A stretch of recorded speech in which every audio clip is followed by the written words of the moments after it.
High আমার প্রিয় বন্ধুরা, আমি ছোট একটি ডিম রেসিপি করব। রেসিপিতে আমি আলুটা ফ্রাই করে রেডি করে নিলাম, টমেটোটা কেটে রেডি করলাম, ডিমটা আমি ফ্রাই করে নিয়ে নিলাম। এখানে আদা, রসুন, পেঁয়াজ, কাঁচা লঙ্কা আর গার্লিক পেস্ট আমি অ্যাড করে নিয়ে নিলাম। আর আমি গরম মশলাটা অ্যাড করব। তো আমি শুরু করছি আমার রেসিপিটা।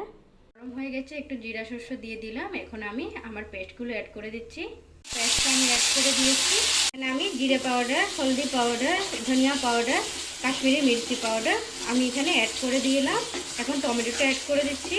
ওটা আমি অ্যাড করে দিলাম। এখানেও আমার টমেটোটা একদম খুব সুন্দর ফ্রাই হয়ে গেছে।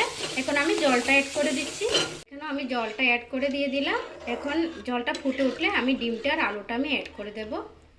আমার জলটা ফুটে উঠেছে। এখন আমি ডিমটা আর আলুটা আমি অ্যাড করে দিচ্ছি। দেখে নাও, আমি ডিমটা আর আলুটা আমি অ্যাড করে দিয়েছি। দেখে নাও, আমার সবজিটা অলমোস্ট রেডি হয়ে এসেছে। এখানে আলুটা আমি কিছু ভেঙে দিয়েছি, তাহলে গ্রেভিটা একটু গাঢ় হয়ে যাবে। তো এখন আমি গরম মশলাটা অ্যাড করে দিচ্ছি। গরম মশলাটা আমি অ্যাড করে দিয়ে দিলাম।